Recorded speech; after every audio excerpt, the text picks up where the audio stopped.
ಪಡಿತರ ಚೀಟಿ ಅನ್ನೋದು ಕೇವಲ ರೇಷನ್ ಅಥವಾ ಪಡಿತರವನ್ನ ಪಡೆದುಕೊಳ್ಳೋಕೆ ಮಾತ್ರ ಅಲ್ಲ. ಇನ್ನು ಎಷ್ಟೋ ಸರ್ಕಾರಿ ಸೌಲಭ್ಯಗಳನ್ನ ಪಡೆದುಕೊಳ್ಳೋಕೆ ಕಡ್ಡಾಯ. ಆದ್ರೆ ಅದರಲ್ಲಿರುವಂತಹ ಲೋಪದೋಷಗಳನ್ನ ಸರಿಪಡಿಸ್ಕೊಡಿ ಅಥವಾ ಅಪ್ಡೇಟ್ ಮಾಡ್ಕೊಡಿ ಅಂತ ಕೊಟ್ರೆ ವರ್ಷಗಳೇ ಕಳೆದ್ರೂ ಕೂಡ ಆ ರೇಷನ್ ಕಾರ್ಡ್ ಸಿಗ್ತಾ ಇಲ್ವಂತೆ. ಯಾಕೆ ಈ ರೀತಿ ಆಗ್ತಾ ಇದೆ? ಏನ್ ಸಮಸ್ಯೆ ನೋಡ್ತಾ ಹೋಗೋಣ. ಪಡಿತರ ಚೀಟಿ ತಿದ್ದುಪಡಿಗೆ ಸರ್ವರ್ ಸಮಸ್ಯೆ.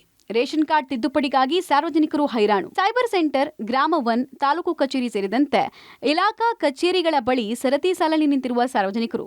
ಈ ದೃಶ್ಯ ಕಂಡುಬಂದಿದ್ದು ಚಿಕ್ಕಬಳ್ಳಾಪುರದಲ್ಲಿ. ಹೀಗೆ ಪಡಿತರ ಚೀಟಿಯಲ್ಲಿನ ಲೋಪದೋಷ, ಪಡಿತರ ಚೀಟಿಯಲ್ಲಿರುವ ಅನರ್ಹರ ಹೆಸರು ಡಿಲೀಟ್, ಹೊಸಬರ ಸೇರ್ಪಡೆ, ಹೆಸರಲ್ಲಿರುವ ಲೋಪದೋಷಗಳನ್ನು ಸರಿಪಡಿಸುವಿಕೆ, ಹೀಗೆ ಒಂದೊಂದು ಸಮಸ್ಯೆಗಳನ್ನ ಸರಿಪಡಿಸೋಕೆ ಸೈಬರ್ ಸೆಂಟರ್ ಮುಂದೆ ಕ್ಯೂ ನಿಲ್ತಾ ಇದ್ದಾರೆ. ಇದು ಕೇವಲ ಚಿಕ್ಕಬಳ್ಳಾಪುರದ ಕಥೆಯಲ್ಲ, ಇಡೀ ರಾಜ್ಯಾದ್ಯಂತ ಇದೇ ಸಮಸ್ಯೆ ಇದೆ. ಯಾವುದೇ ಆಗಲಿ ಸರ್ವರ್ ಬೆಳಗ್ಗೆ ಬಂದಿದ್ದಾರೆ, ಪಾಪ ತುಂಬ ಜನ ನಿಂತಿದ್ರು ಇಲ್ಲಿ, ಕಾರ್ಡ್ ಕೂಡ ಆಗಿಲ್ಲ. ಪಾಪ ಇಷ್ಟೊಂದು ಕ್ಯೂವಲ್ಲಿ ಇದ್ದಾರೆ ಜನಗಳು. 2 ಅವರಲ್ಲಿ ಎಷ್ಟು ಕಾರ್ಡ್ ಮಾಡೋಕ್ಕಾಗುತ್ತೆ? ಇದುವರೆಗೂ ಬಂದು ಆವಾಗಲೇ ಆಗುತ್ತೆ, ಅರ್ಧ ಗಂಟೆ, ಒಂದು ಕಾರ್ಡ್ ಕೂಡ ಆಗಿಲ್ಲ. ಸರ್ವರ್ ಪ್ರಾಬ್ಲಮ್ ಅಂತ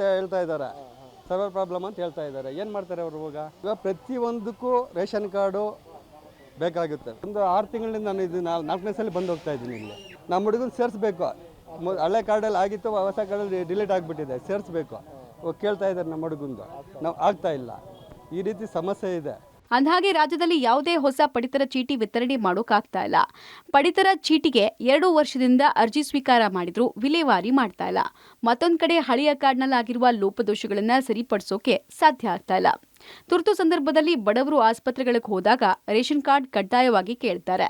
ಶಸ್ತ್ರಚಿಕಿತ್ಸೆ, ದುಬಾರಿ ವೆಚ್ಚದ ಚಿಕಿತ್ಸೆಗಳನ್ನು ಉಚಿತ ಹಾಗೂ ಕಡಿಮೆ ದರದಲ್ಲಿ ಪಡೆಯೋದಕ್ಕೆ ರೇಷನ್ ಕಾರ್ಡ್ ಬೇಕೇ ಬೇಕು. ಇಂಥ ಸಂದರ್ಭದಲ್ಲಿ ಅದೆಷ್ಟೋ ಮಂದಿ ರೇಷನ್ ಕಾರ್ಡ್ಗಾಗಿ ಕಚೇರಿಗಳಿಗೆ ಅಲೆದು ಸುಸ್ತಾಗಿ ಹೋಗಿದ್ದು ಪಡಿತರ ಚೀಟಿ ಮಾತ್ರ ಸಿಗ್ತಾ ಇಲ್ಲ. ತಿದ್ದುಪಡಿಗಳು ಆಗ್ತಾ ಇಲ್ಲ ಅಂತ ಸಾರ್ವಜನಿಕರು ಸರ್ಕಾರದ ವಿರುದ್ಧ ಆಕ್ರೋಶ ಹೊರಹಾಕ್ತಿದ್ದಾರೆ. ಯಾವುದೇ ಸರ್ಕಾರಿ ಸೌಲಭ್ಯ ಬೇಕಾದ್ರೂ ಎಲ್ಲಾದರೂ ರೇಷನ್ ಕಾರ್ಡ್ ಕೇಳ್ತಾರೆ. ರೇಷನ್ ಕಾರ್ಡ್ ಇಲ್ಲಾಂದ್ರೆ ಅವ್ರು ಸಾವುಕಾರರು ಅಂತ ತಿಳಿತಾರೆ ನಮ್ಮ ಸರ್ಕಾರದವರು. ಬಟ್ ಅವ್ರಿಗೆ ಗೊತ್ತಿಲ್ಲ, ನೀವು ಬಿಟ್ಟರೆ ಅಲ್ವಾ ನಾವು ರೇಷನ್ ಕಾರ್ಡ್ ಮಾಡಿಸ್ಕೊಳ್ಳೋಕ್ಕೆ. ನೀವು ಅರ್ಧ ಗಂಟೆ ಸರ್ವರ್ ಬಿಡ್ತೀರಾ, ಅದು ಮತ್ತೆ ಇಲ್ಲಿ ಬಂದು ಕ್ಯೂವಲ್ಲಿ 100 ಜನ ನಿಂತ್ಕೊತಾರೆ. ಆದರೆ ಪ್ರಯೋಜನ ಏನು ಬಂತು?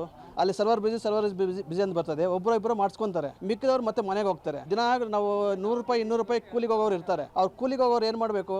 ಡೈಲಿ ಬಂದು ಇಲ್ಲಿ ನಿಂತ್ಕೋಬೇಕು. ಅಲ್ಲಿ ಕೂಲಿನೂ ಹೋಯ್ತು, ಇಲ್ಲಿ ಸರ್ವರು ಇರೋದಿಲ್ಲ, ಅವರು ಜಾಯಿನ್ ಆಗೋಕ್ಕೂ ಆಗೋದಿಲ್ಲ. ಅಲ್ಲಿ ಇರೋ ಬಡತನಕ್ಕಿಂತ ಅದಕ್ಕಿಂತ ಕೆಳಗೆ ಬಂದುಬಿಡ್ತಾರೆ, ಈ ಥರ ಬಂದು ನಿಂತ್ಕೊಂಡು. ಅದಕ್ಕೋಸ್ಕರ ಸರ್ಕಾರ ಎಚ್ಚೆತ್ಕೊಂಡು ಸರ್ವರ್ ಚೆನ್ನಾಗಿದ್ದರೆ ಎಲ್ಲ ಮಾಡಿಸ್ಕೊತಾರೆ, ಸರ್ಕಾರ ಸೌಲಭ್ಯ ಪಡೆಯೋಕ್ಕೆ ಆಗತ್ತೆ. ಇನ್ನು ಅದೆಷ್ಟೋ ಮಂದಿ ಮಕ್ಕಳೊಂದಿಗೆ ಬಂದು ಕೆಲಸ ಕಾರ್ಯ ಬಿಟ್ಟು ರೇಷನ್ ಕಾರ್ಡ್ ತಿದ್ದುಪಡಿಗೆ ದಿನಗಟ್ಟಲೆ ಕಾಯುವಂತಾಗಿದೆ. ಆದರೆ ವರ್ಷದಿಂದ ಕಾದ್ರೂ ಸಮಸ್ಯೆ ಮಾತ್ರ ಬಗೆಹರಿತಾ ಇಲ್ಲ. ಈಗಲಾದ್ರೂ ಸಂಬಂಧಪಟ್ಟ ಸಚಿವರು ಈ ಬಗ್ಗೆ ಗಮನ ಹರಿಸಿ ಸರ್ವರ್ ಸಮಸ್ಯೆ ಸರಿಪಡಿಸ್ತಾರಾ? ಕಾದ್ ನೋಡಬೇಕಾಗಿದೆ. ಮುದ್ದು ಕೃಷ್ಣ, ಪಬ್ಲಿಕ್ ಟಿವಿ, ಚಿಕ್ಕಬಳ್ಳಾಪುರ.